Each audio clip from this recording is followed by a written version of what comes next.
Good morning, everybody. Thank you for joining me today, where we're going to look at lesson 5, and it's all about water and watersheds. And we are going to go through the assignment itself. We'll take a look at the template file, some examples, and then we'll be looking to answer any questions anybody might have regarding water and how it moves across the landscape. So I was just mentioning before the recording started that this traditionally can be one of the harder assignments for people, and the reason for that is it can be a little bit daunting to predict how water's moving across the landscape and how to calculate a project site's micro watershed. But we're going to go through that today, and hopefully by the end of the hour, everybody is feeling more comfortable with that. And let me just share my screen here, and we'll take a look at lesson 5. So there we go. Yeah.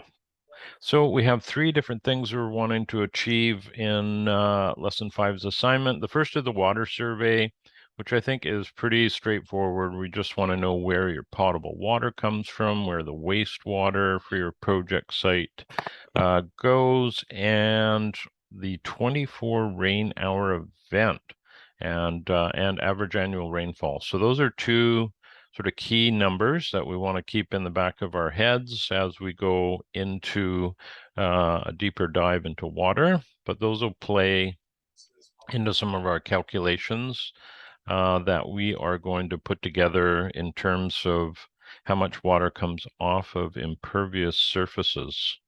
And that's an important part of stormwater management, we'll call it that, or rainwater management. And is just knowing how much water you're going to typically deal with.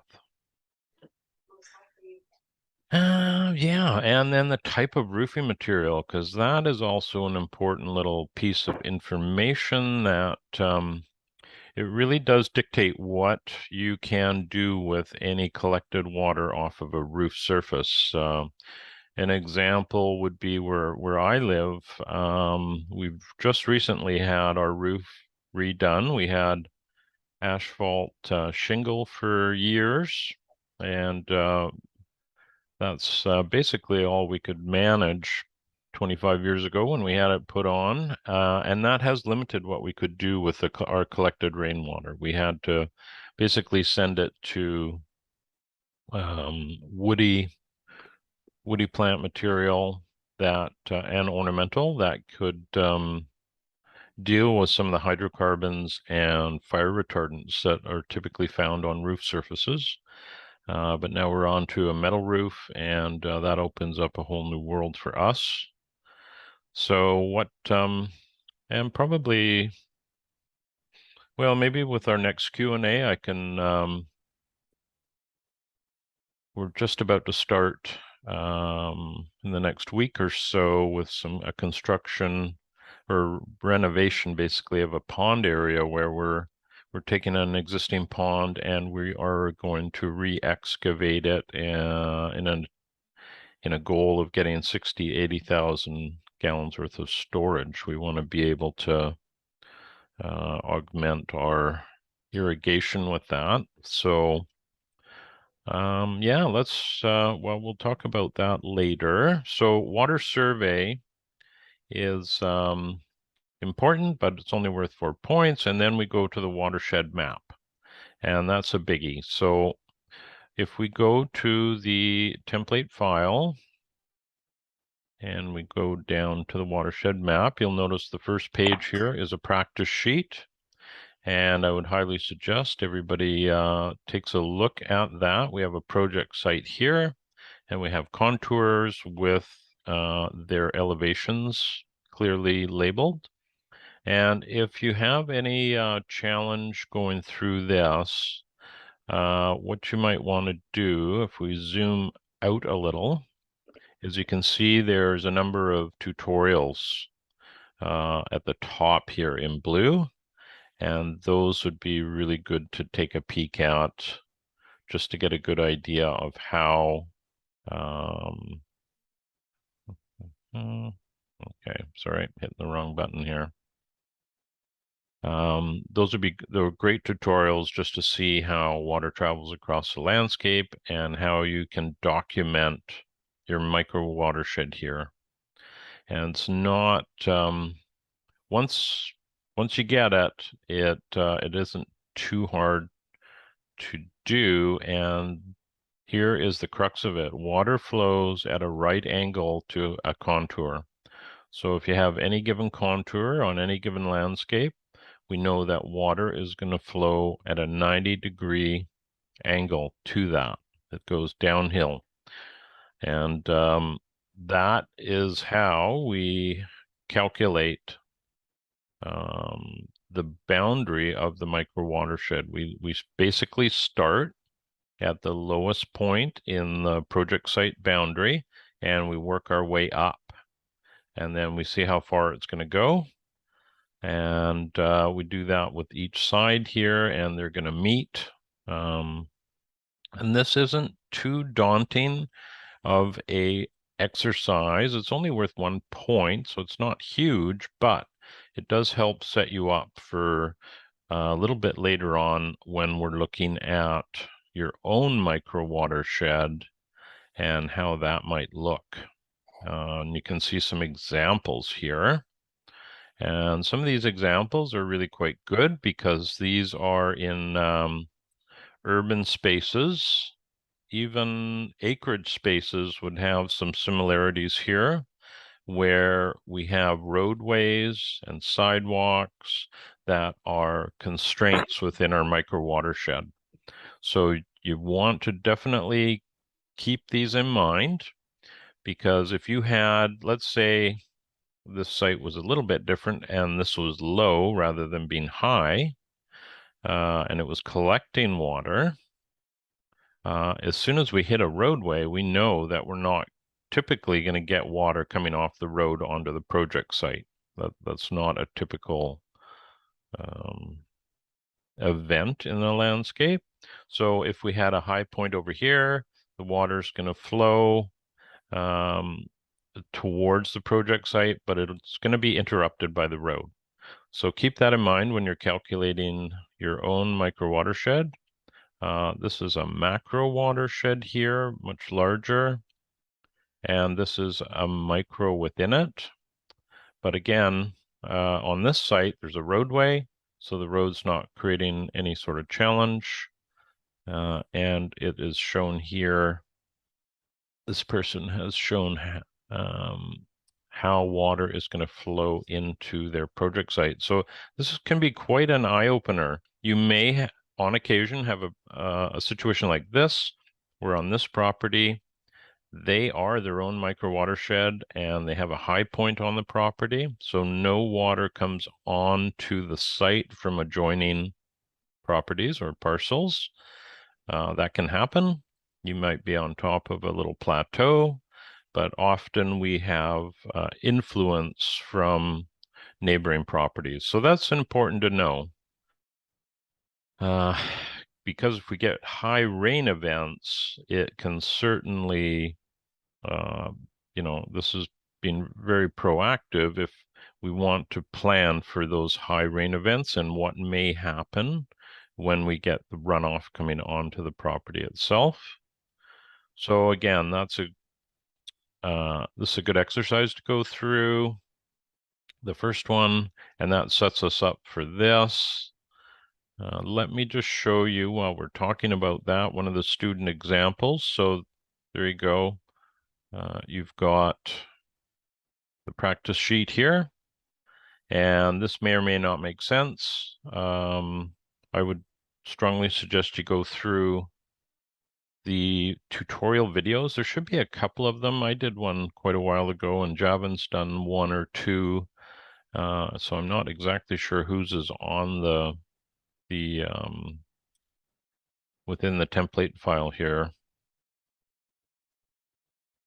but whoever it is, it'll be good, and it might help you out quite a bit.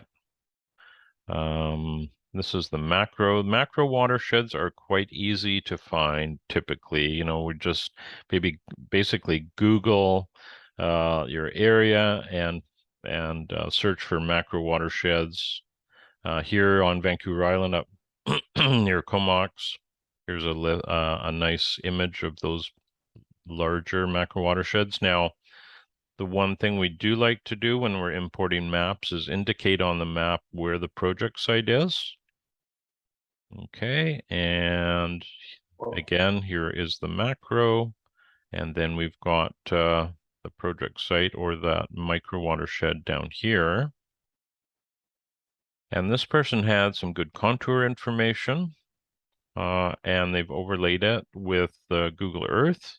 And you can see the roadways here have definitely had an influence. Even with this site, I think it's just over an acre in size.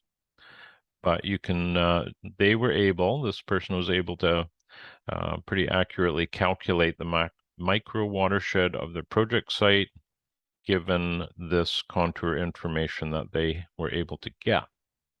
So the one thing that if you're struggling with contour data, you just want to go to for this class, I would recommend Contour Creator. And let's see, can just pretty easy to operate. Make it a little bigger here. What you do is you basically zoom in on the location that you want to take a shot of. Let's say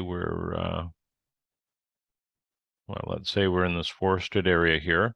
So there's a couple of settings here. What you want to do is click the level interval, and you'll probably want to put feet, and depending on your project size, let's say if you're urban, you'd probably want a 1 foot contour intervals. And once you've done that, you could just come up and you click the upper right and the lower right, or sorry, upper left and lower right areas that you want to map. And then you go and press get data, and voila, we have contour data. Now, contour data here. If this is too busy, we can change it. We could say, let's just do 2 foot contours, and we'll just redraw those. And that might be a little bit better for the assignment.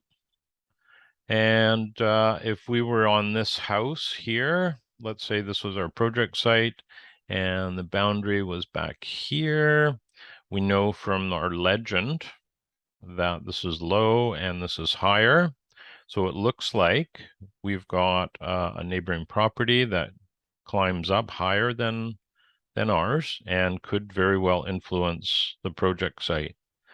We also have quite a bit of elevation gain across the road, but that is not going to have any effect on our project site because we have a roadway here. And that's really, it's almost like a giant ditch in a lot of ways. So I'm not going to go and map this out for you today, but you can see that if you've got trouble getting contour data, I would use this, and that's Contour Map Creator. And I wouldn't use it for professional work. I wouldn't use this if you had a client that you were trying to get contour data for.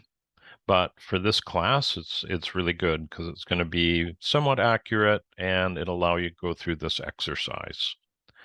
So that is where I would head for contour data. And if you can, with your map, somehow include the legend that's beside it here. This person, this is not perfect. Now this is LiDAR data. I can just tell by what it looks like. And there's no indication on this map. There's no labels to tell whether we're going up or down.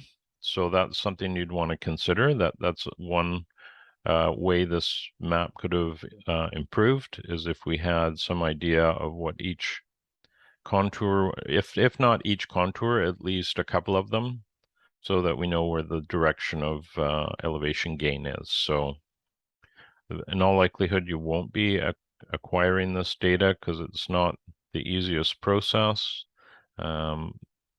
So like I said, Contour Creator is a very simple way of gathering that.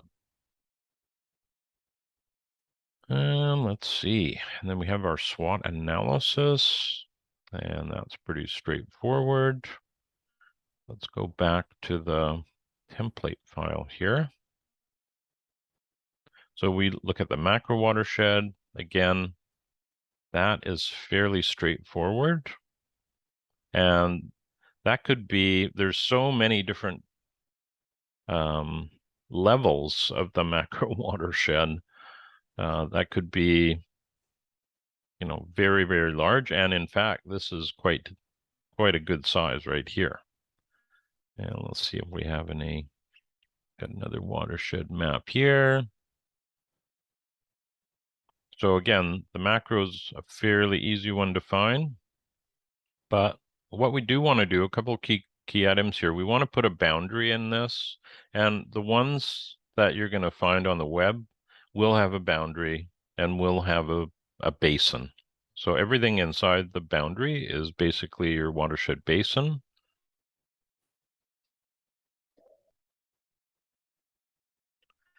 And it's also helpful if we have some water flow lines. So here there was a river going through this area, and there's a water flow line shown, as well as the project site location. That is very, very helpful to include if you're able. And then again, we get to that micro watershed. So that's pretty straightforward, I think. Does anybody have any questions about that at the moment? All right, that's good. Again, it'll be very, very specific to your location. And this is a good example too with a micro watershed. This person was able to get 2-foot contours, probably off a local, either from your local city or local area. Often they have interactive maps, and it looks like this person was able to get 2-foot contours off of that. So that's another good way of doing it. And this is a nice, nicely labeled and quite a clean topographic map, easy to understand. So that's another place you can look for them in your local areas. Again, a lot of towns and areas have interactive mapping. It's a type of GIS mapping, and a lot of different information can be found within those. So yeah, so then what we're going to do once we get to the end of that, again, there's some descriptions here on the macro and the micro, and then we have that practice sheet here. Once we're through that, we want to apply some of this information to our own site.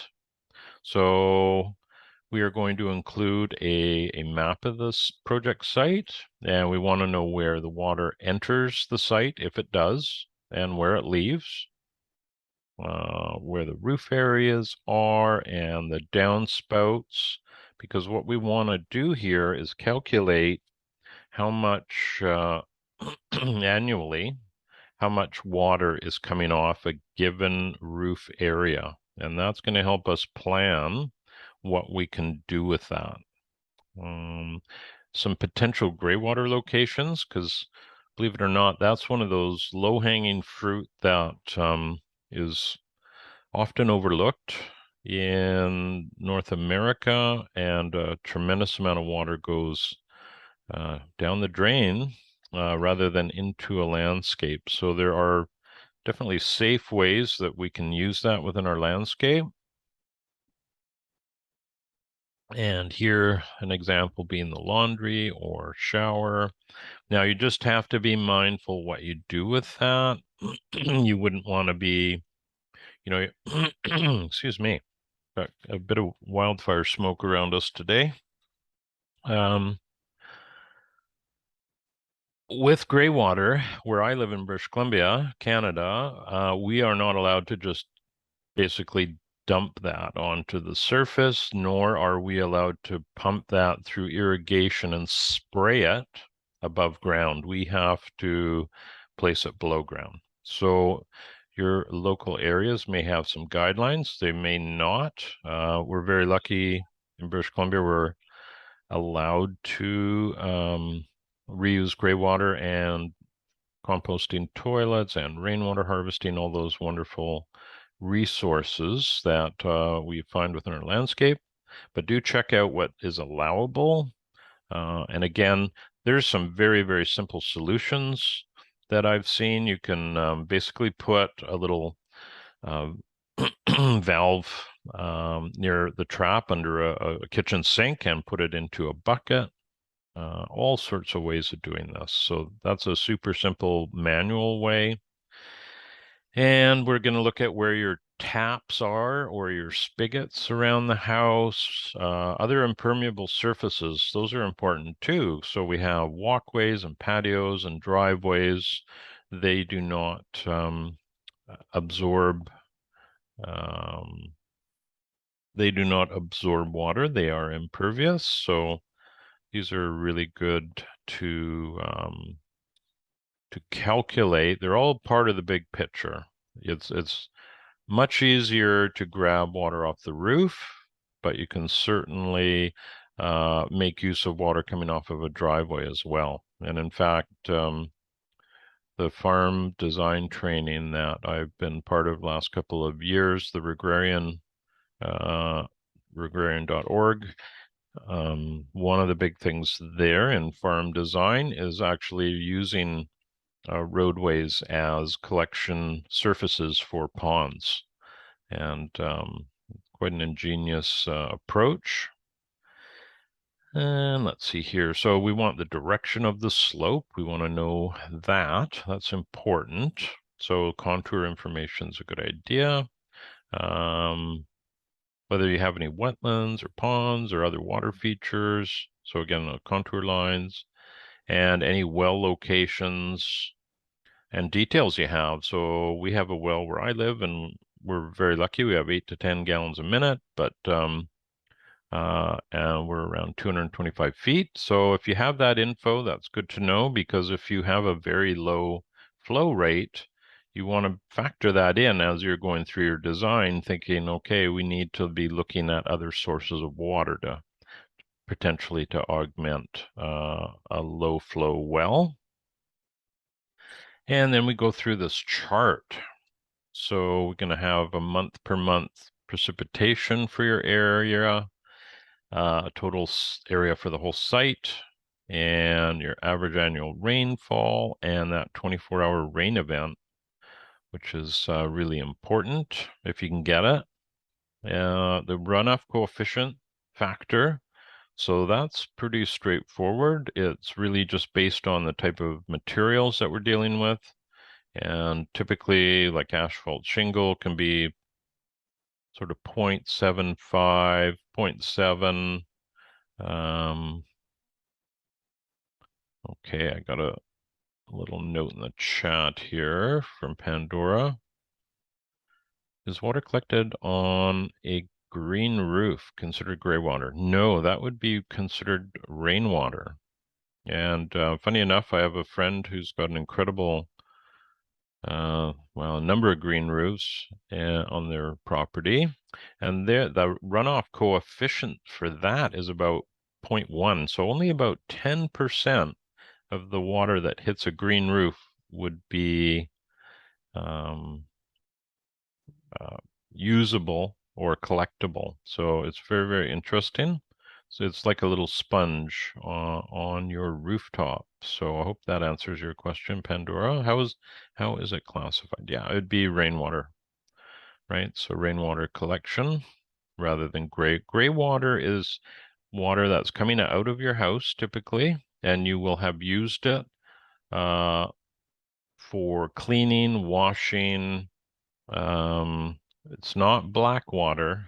Black water is coming out of your toilet, but pretty much everything else is gray water, and it's very, very close because it does have a lot of potential contaminants in it. So you do want to be rather careful what you do with it. All right, let's take, where were we here? Coefficiency, square footage. These are sort of standard things that we want to compile. And then we can do some big picture calculations here. Let's see what one of our examples is. So here is this person's site water flow map. And so they have their base plan. They have their property site boundary. They are showing us where water is coming in from adjacent properties and where it's leaving, right? And then we have some more details here, spigot locations, we have downspouts, and in the legend, which is a nice little touch, there's some total areas here, so 150 square meters, and the workshop and greenhouse roof. Now, if your site plan's a little bit smaller, we really want to know, say with the house here, there's 4 downspouts, but how much area is going to each downspout? That's ideal. And if you were, doing this for a client, you would have to sort of dive into that. Now, in this case, all of this roof water is being sent into a pond, so not a big deal. I find, and then there's some drainage heading this way as overflow and leaving the property. So that's pretty straightforward. So this is the sort of thing we're looking for. How are you going to manage that water? How are you going to optimize its use? And some of the goals that I would suggest for everybody is trying to interconnect your water system. So if you do, let's say you're collecting off of your roof into cisterns, which we do here where I live, what are we doing with the overflow? Because those cisterns are going to fill up, and then we're going to have all this extra water. And what are we doing with that? So maybe that goes to a pond, maybe it goes to a rain garden. A rain garden is a really, just a fantastic tool for urban areas in particular. So really consider that. If the property lends itself to that, you have to have, reasonable soils. When I say that, they have to infiltrate water fairly rapidly. If you had predominantly clay or heavy soil, that would not really help with a rain garden. That would be a great setup for a pond. So with a rain garden, we want it to infiltrate and the water to disappear within a 24-hour period. So that's sort of the goal with that. I can show you one that we did. Well, we'll see how our time goes. And anyhow, that is the map itself. So that's an important part for us. When we do designs, we wouldn't really call this a site water flow. This would be more like our water layer. What are we intending to do with the water that hits the project site? And in my opinion, what happens here really drives the rest of the landscape, particularly where I live, where we get a lot of precipitation during the winter and not very much during the growing season. Here's one of those charts I was talking about. So it's pretty easy to get month-to-month precipitation data for your project site or for your area. And if you're in an outline area, just try and find the closest airport or weather station that to you. That's all you can do, really. So you want to put that up here, and this is, quite in depth, and here's some extreme daily events, and that's a nice thing to put in, but really what we want to know is the maximum. So in this case, it's 78.8 millimeters. Nope, sorry, 113. So if we go back to our water flow map of our project site, if we are taking water off the roof, we know that there has been 113 millimeters in one day at some point in the past.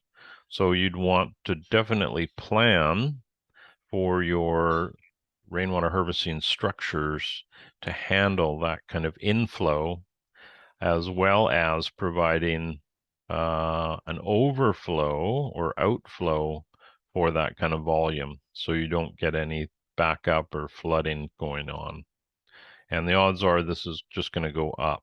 Where I live, it's about 90 millimeters, and where I'm located is probably an hour south of this location. So as you go north, we're getting traditionally more and more precipitation on Vancouver Island anyways. So this part of the chart, we break it down where we've got the roof surface, the type of roofing material, the coefficient factor. So for a metal roof, it can be 0.9 to 0.95. So you're recovering quite a bit, 90 to 95% of the water that's coming off the roof. And yeah, polyethylene, that's a tricky one with a greenhouse because most greenhouses aren't guttered. You can gutter them. And that's probably a pretty accurate number, but I would say that the quality of the water coming off of polyethylene, you'd have to consider that. It should be okay, but I haven't really dove into the quality of, I mean, this is what cisterns are made out of, but I am not sure. That's going to be a slightly different grade to the skin on a greenhouse. So it's an interesting thing to consider. But the coefficient factor is a biggie. And you can also see here that this person said, well, we have a gravel driveway and a place to park our RV, and they've measured that and placed their annual average rainfall, and then put in coefficient factors. And here use 0.35 to 0.55. That might be low. It could be more like 0.9. It could be 0.8. It really depends. Most gravel driveways are pretty compacted and are going to shed a really high percentage of the water that hits them. And then there is this extra water credit. So if we go to the template file here, you can see that here. And this is kind of a little bit of a trick question, but what this is this is your micro watershed. So if you hit your micro watershed really well up here, and you get a good feel of that, yeah, you place it here, and you're going to get some bonus points. And you take that micro watershed, and then calculate the area of it, the annual rainfall, and then that 24-hour rain event. So these are very interesting numbers to come up with.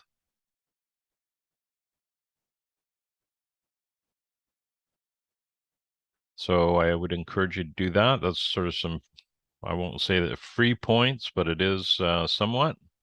Even if you just try this, you get points to do it. So, and then you got your SWOT analysis, where you can take a look at the situation you're in and look at some of the strengths and weaknesses and opportunities and threats. So here, the threat is there is potentially some flooding off a water course on a property from neighbors, and that was identified through going through this exercise. So, all right. So I think we have covered off our assignment key points here. And you can see we got 4 for the water survey, 10 for the watershed map, and this is a biggie, 16 for that whole site water flow analysis. So that tells you where, if you have a certain amount of time where you want to focus your energies. As well, we have a lot of resources here regarding the boundary on your project site and the basin and placing in water flow lines. So we just got a question here on chat. Are there any issues using water collected from greenhouses using polyfilm? Well, that's a really good question, Lamone. And, I'd have to look into that. I have a feeling the answer would be no. If you can leave that with me, I will dive a little bit deeper into that, because I'm a member ARCSA, which is the American Rainwater Catchment Systems Association, and that's where I got my training from years ago. And they have an excellent resource library where they're telling us, testing results of compounds that come off typical roofing systems, and I will look to see if they have done any work with polyfilm. So it would be very interesting to know that. I don't collect off our greenhouse, but one could if you're really trying to maximize your collection. So good question, and I'll take a note of that.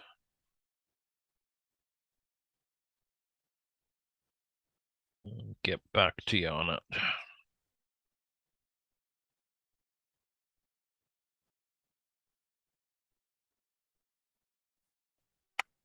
Right on.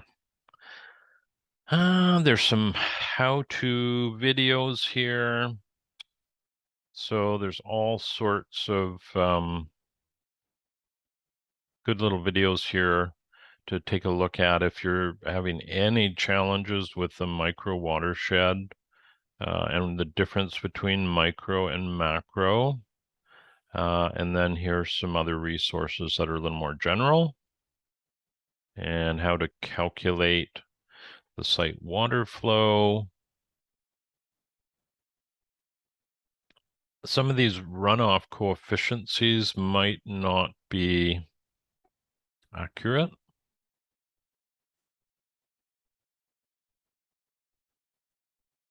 Yeah, they're fairly general. If you happen to have Brad Lancaster's book on rainwater harvesting for drylands and beyond, which is an excellent book, I would recommend anybody get that. He has a really good runoff coefficient chart in there. It's a little more accurate, but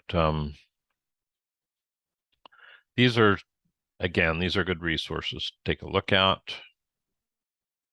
And sometimes you need to get historic data to get those extreme rain events too. So yeah, and then here's the rubric, and of course that is also important. This is how I grade everybody's papers or assignments. It's all on what is included, and if you include a watershed map, if you do your micro watershed boundary, well, you get 2 points, right? So just make sure you're ticking all the boxes here. It's a good thing to reference. All right. I can show you. Does anybody have any questions at this point they want answered? Yeah, I have a couple questions. I don't know if you want to do them at the end or not, but I just wrote down a few questions. No, go ahead. So do you hit a minimum of precipitation to justify like a robust investment in rainwater systems?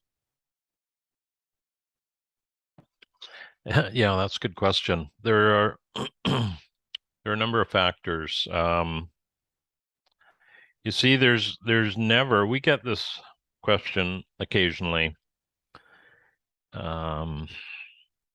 Where I live, somebody will say, well, if we do a rainwater catchment system, is it, you know, how long is it going to take to pay off in terms of this free water versus the water we pay for? And, you know, the reality is where I live, the water is pretty low cost, and you're never going to hit a payback on that. What inspires myself is the water sovereignty. So when I collect rainwater, I know I have the water. The size of it is based on the usage. So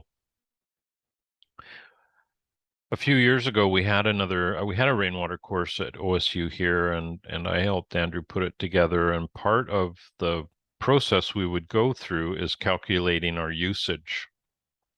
So if you take a look at, let's say you have an annual food garden and you have a metal roof, so you got nice clean water.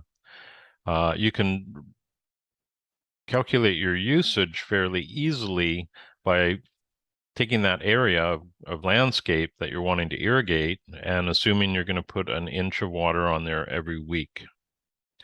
And that will give you your usage. So let's say your usage is, you know, the usage can be, of course, daily, and you can expand that out to weekly. But there's also seasonal factors in there. So month per month, we would adjust that. And where I live, sort of July, August would be peak flows. And then as we go towards those months and away from them, we would step down. So if we figured our peak usage, let's say it was 10,000 gallons a month, we might be only 90% of that in June. We might be, you know, 80% in May. It's really going to depend on where you are residing. But that gives you a really good idea of what you need and then what you're able to collect. So if you needed 10,000 a month and you're only collecting 500 gallons, you know, that's, you know, that may be better than nothing, but then it takes you down the path of, okay, how can I expand this a bit? How can I collect more? And that usually leads you to looking at a greater roof area to be part of your collection, because often we're only collecting off of one part of a roof area. It's pretty, I shouldn't say it's hard, but it's not always feasible to collect off the whole roof and send that into a cistern. I mean, you can certainly do it, but it's not always easy. But those are the sort of things that drive your motivation when you're looking at rainwater harvesting, is just, and honestly, it's pretty rare that you're going to be able to collect 100% of your usage. We're often just trying to augment what we would normally draw from a well or a community water.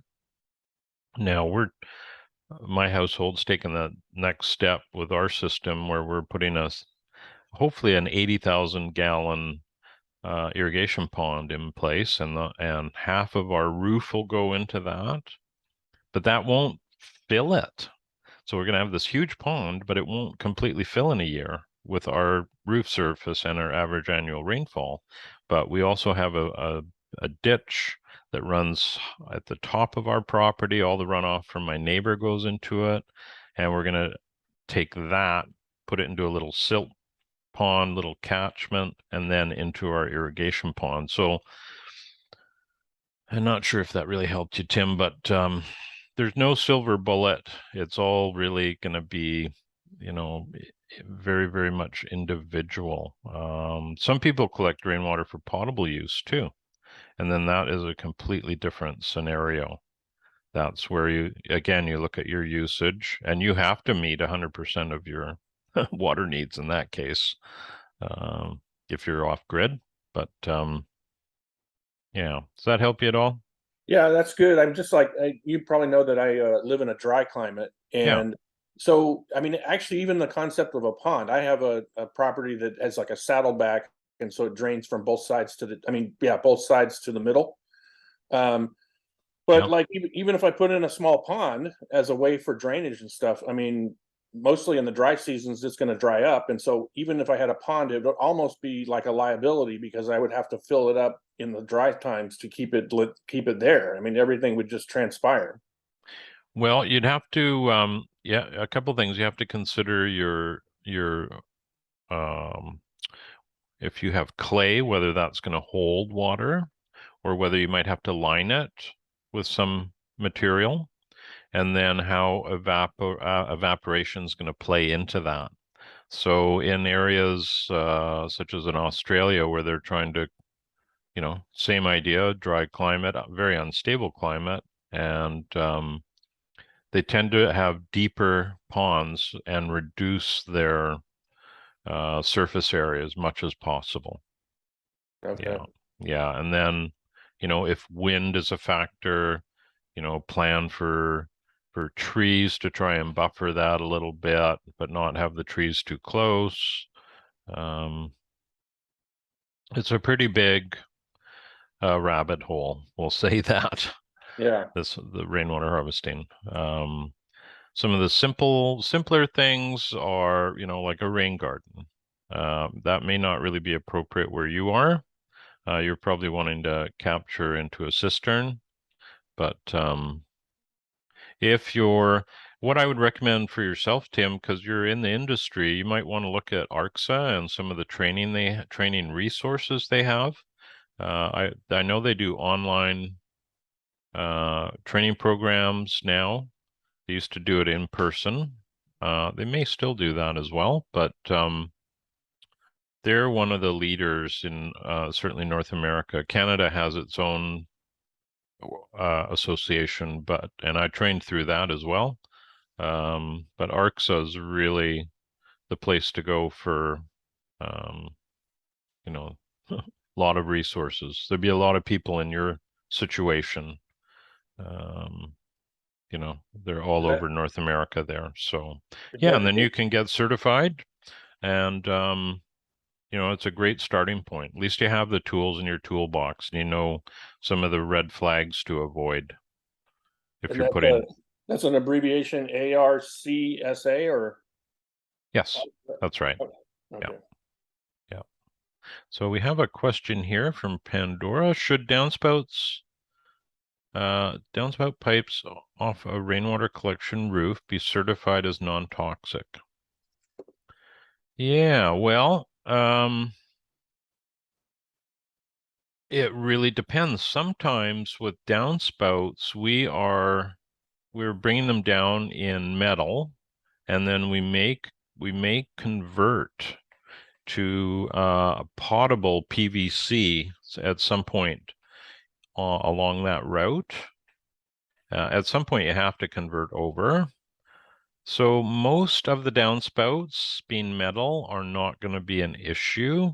If you have plastic downspouts or plastic gutters, you'd want to look at what those materials are made out of, especially if you're going for a potable certification. That just to give you an idea, like where I live, if somebody wanted 3,000 gallons of rainwater storage, it's probably an $8,000 installation. That's in Canada, somewhere around there.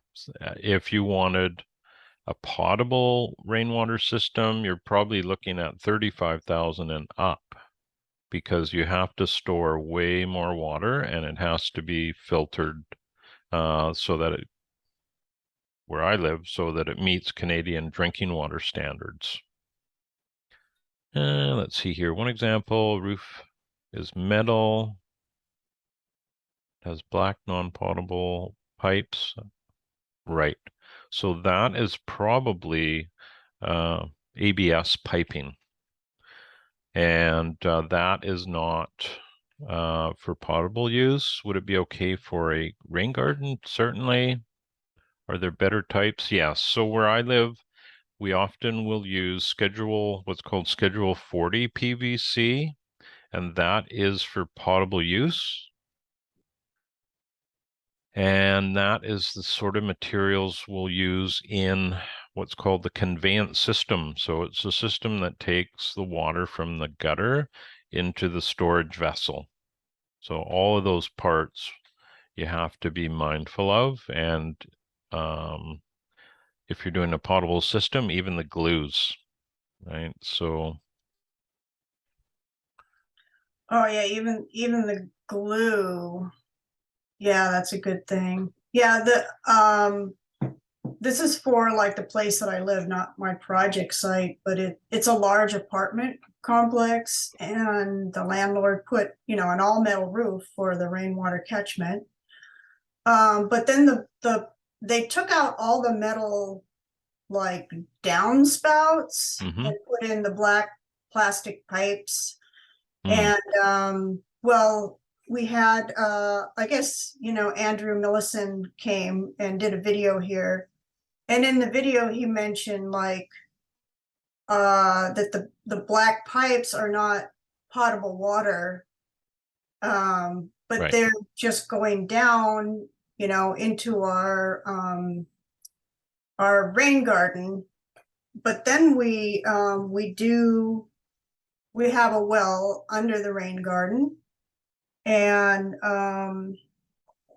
we pump the water back up to use for the garden, but some people do actually drink the water. Right. So I'm just wondering if they're in that situation. It sounds like he was indicating we should use different pipes. Is there anything that would be different that you would use for that? Well, it's interesting. So you're using the rainwater off the roof, or the facility is, to infiltrate um, to help the well that is around or below it. Is that correct? Yeah, the Okay. well is nearby, so we're basically recharging the Yeah. aquifer Mm-hmm. so that we can pump the water back up to use it for the garden. Is it a drilled well or is it a shallow well? No, it was drilled like I think 60 feet. Right. Well, So, 60 feet is the water table. They probably drilled it about 75 feet. okay. So I am not a well expert, but I would say, in a perfect world, yes, all that conveyance piping would be um, for potable use. That's, typically what I would try and lean towards, but that's what you have. Now, the one thing that you have going for you is you have, say, 60 feet of soil that is going to remediate any of those nasties or toxins that may end up within your rain garden. So even the whole rain garden itself, the beauty of those is remediating hydrocarbons or whatever is lurking in the surfaces. And compost and soils and plants do a remarkable job of that. So, the easiest thing to do is to have the water tested, right? And there's a lot of water testing facilities around it. That's probably is done anyways. But it may be a case where that black ABS pipe is not actually affecting your drinking water. Would If you're doing it all over again, would you use that? Probably not, right? But it again, the best way I would think of ensuring that uh, the, that water is for potable use is to have it tested. So I hope that helps, Pandora. It's not really telling you definitively one thing or Yeah. another, but the rain garden is such a great device or structure in terms of remediation that I wouldn't be surprised if uh, it's working well and you're not getting some of the nasties there. Yeah, that's good to know. We're mostly just using the water on the vegetable gardens after we Mhm. pump it back up from the well. Right. And when we're looking at vegetables and these leafy annuals, we do want to make sure we're putting potable water on those, because if, let's say we took water off of an asphalt shingle roof and applied it to an annual garden, it may have fire retardants and hydrocarbons, and when they interact with annuals, the annuals are going to tend to take them up into the leafy part of their well, we'll call them bodies, right? So they'll end up in the plant, whereas with a woody crop, they will end up in the wood, right? So the fruit would tend to be a safer part of the plant to harvest. So yeah, you do have to be careful with annuals. Try and get as clean a water as possible. Okay, so as far as like spraying the water on the leaves of like lettuce, that's less desirable. Well, it sounds like, I mean, you could test your water. That would be pretty easy. It's not very expensive to do. Just look up, and I guess you're in and around Corvallis, or you're in I'm in Portland. Portland. Okay. Yeah. There would be water testing labs there, and it may be $50, $100, but it would be probably a good idea, especially if you're running on a well. That's sort of standard where I live, is you're supposed to once a year have that tested to make sure it meets drinking water standards. But it should be fine applying it on your annual vegetables. Sounds like a fantastic idea. So whoever came up with that, good for them. I think I've seen that footage before, so I think I know the apartment you're talking about. Oh So, yeah, you may have seen it. Yeah, that's true. yeah, that's great. So what a great system. Now, if you were taking that water and putting it into a cistern, it would be slightly different, right? Then you'd probably have, you probably wouldn't want that to be, well, you definitely wouldn't want to drink it, and you'd have to be careful about applying it to annuals.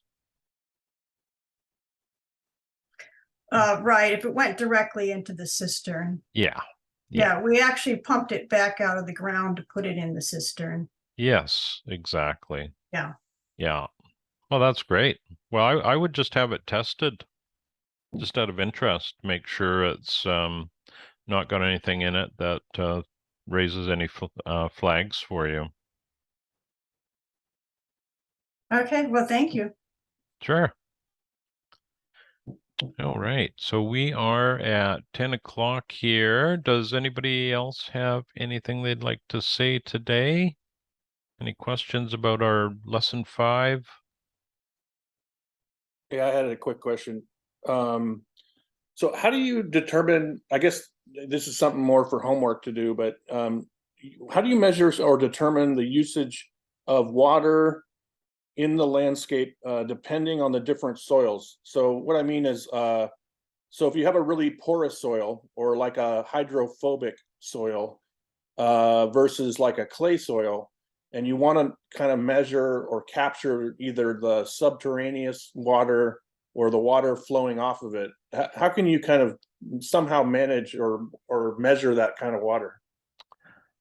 Well, what I do is I just use that average that I was talking about of 1 inch per week. And that's an average for an established landscape. Now, if you have really sandy, fast draining soils, you're going to want, your low hanging fruit is increasing the organic matter content within it in order for those soils to start holding more water. And that's often the lowest cost approach.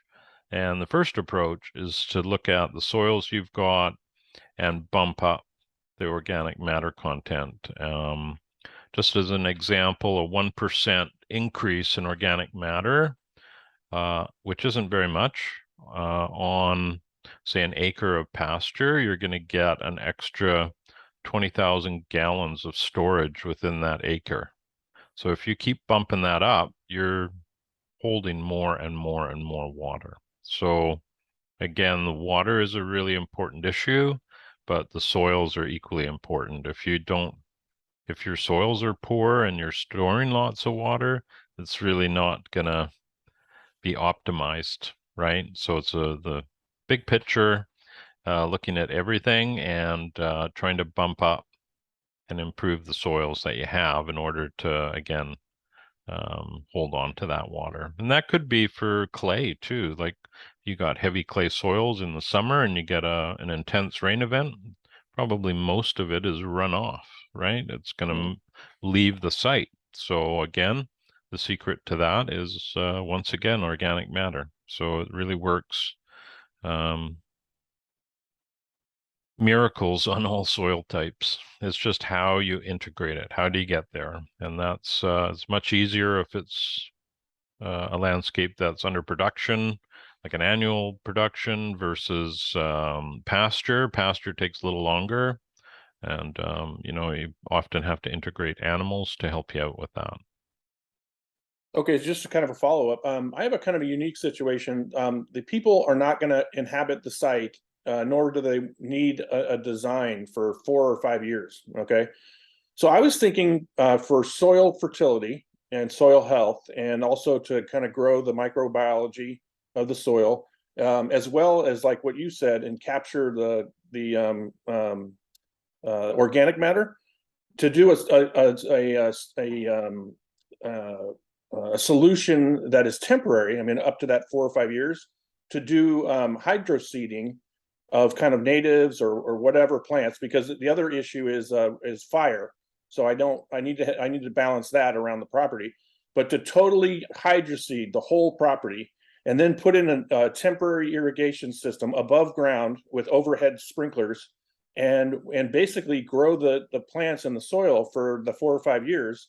And then when I'm ready to do it, I just scrape everything off, or at least grow some of those plants that are native that I might even include in the design later on. Well, I think covering the soil is important, right? So how you do that is going to be dependent on where you are and what resources you have. Hydroseeding, how big is the property you're talking about? A little less than an acre. So even doing an acre of hydroseeding is not a low cost event, right? Yeah. And then trying to irrigate an acre, especially, well, depending on your timing of the hydroseeding, that could be a pretty big draw of water. I totally agree with you that covering it is important. I might, I guess it's all part of your site analysis. How much coverage is currently there on the site, and how can you do it with the lowest cost approach that's the easiest? Where I live, that might be cover crop. I wouldn't necessarily on Vancouver Island where I am try and hydroseed native material and get it to grow, because if we go back to well, we're not there yet. We're going to soils in our next lesson.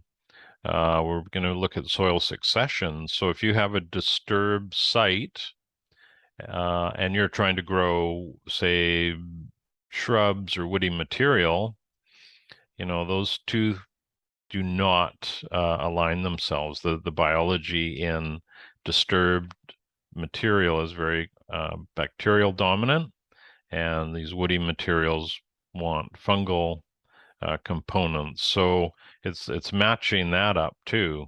There's a lot of pieces to the puzzle, Tim.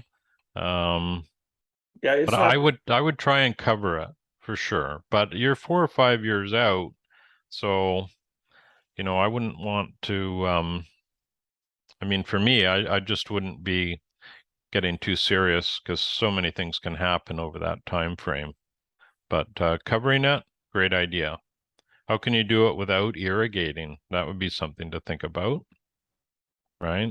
I just just don't know. I mean, the only thing that grows there are just really dead native grasses. You get a kind of a really short growing season. Everything's dead. They're actually required to disc it, which I don't want to do, or weed whack it.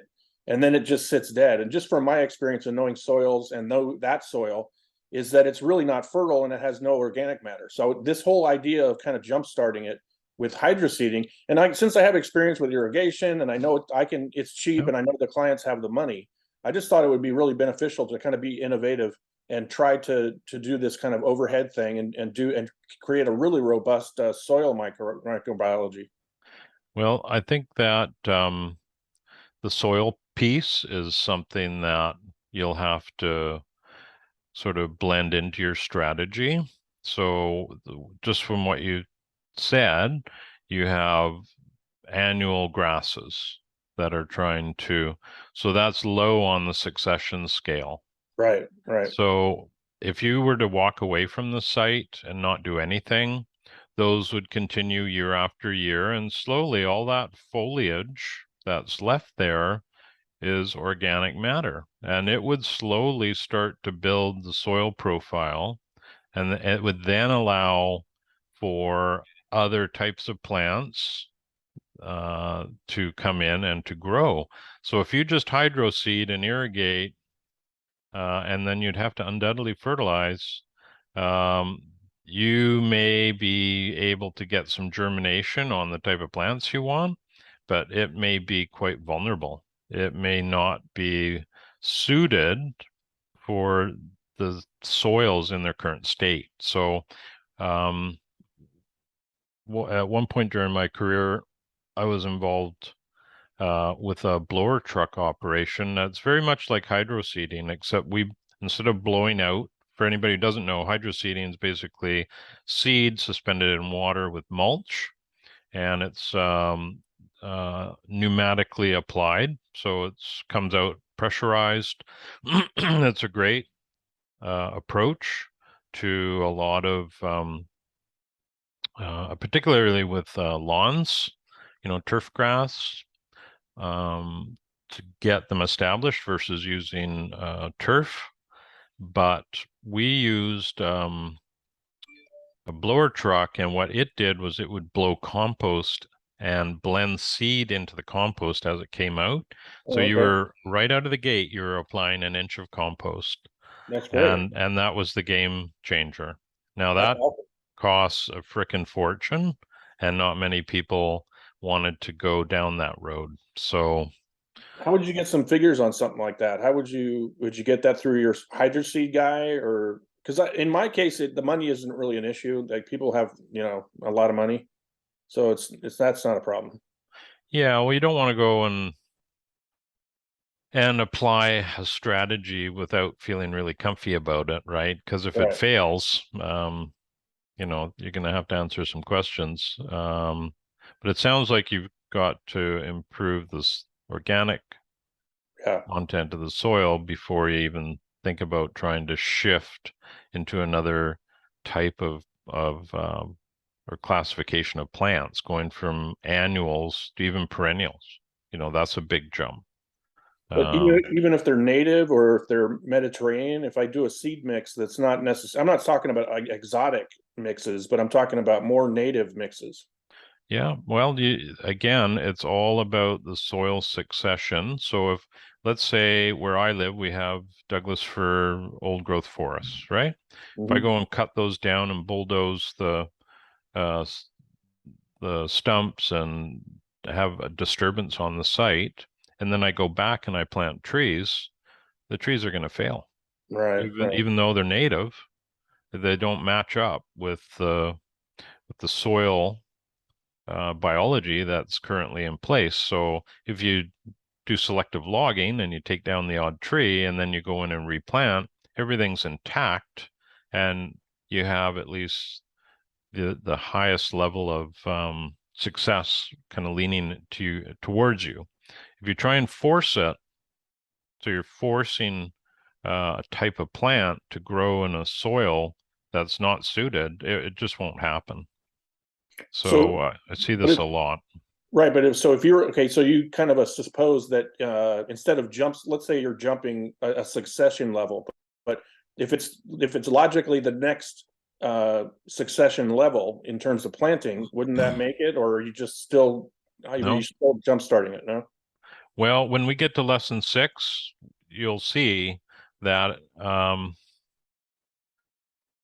it's all about the life under the soil and what will it support, right? So the picture behind me is a bunch of shrubs and perennials and blah blah blah, right? And before we got there, if we thought, oh, in this landscape, let's just strip the turf and plant those. They'd all fail. The soil was not aligned with our thoughts of new planting, what we wanted to plant there. So yes, there was new topsoil came in there, but more importantly, there was the highest quality compost we could get that jump starts the whole process. So after planting, compost goes down and irrigation's in place, and then then the magic starts to happen where we're seeing this lifeless area start to transform. But you can't like I've seen a lot of large hydroseed applications that have failed, and they just end up drying up and blowing away. And even if you have irrigation in place and you're watering 4 or 5 times a day, which is pretty much what you got to do, it doesn't mean that you're going to get germination. So I'm going to have to wrap up here pretty quick, but an example of that is where I was working recently, where we had a little damaged area on the turf after putting in a rain guard, etc. And we seeded it with what's called bee turf. So it has a wide range of different seeds in there, from microclover to different types of grasses to some annuals that support bees. And we put this was during it was quite warm, so we had the irrigation set up to come on 4 times a day just for a couple of minutes, and it created so much hydration, such a cozy area for the microclover. All of that germinated, nothing else did. So it took over. So it was, it really does depend. There's just so many factors when we start looking at soil, and inherently we want to impose our will. So you can still have a goal and head in that direction, but you just have to have support there for your plants, and then they will shine versus fail, right? So yeah, well, I'm gonna have to wrap up our call today. Are we all feeling pretty good about water and the water assignment? If for some reason you're going through this week and you have any trouble with your assignment, just pop me a note and I'd be more than happy to help you out. But I think I've provided a few helpful hints for everybody to take their, to really focus on that micro watershed wherever the project site is, and get the information they need to calculate that. That's a big part of this assignment. So thank you, everybody, for all your time today. And I hope you have yourself a great week. And then after next week's assignment, I guess it'd be the end of next week, we're going to have a little break for a few weeks. And then we're going to be coming back after the break and go to the second half of the program. Okay. Is that break after the watershed? After this assignment? Yes, I believe so. I haven't taken a look at the exact date, so that's typically what happens. We'll have the Q&A on lesson 5, then you'll submit, and then we have a break, and then we come back and we have another 5 assignments for the second half. Okay. Yeah. All righty.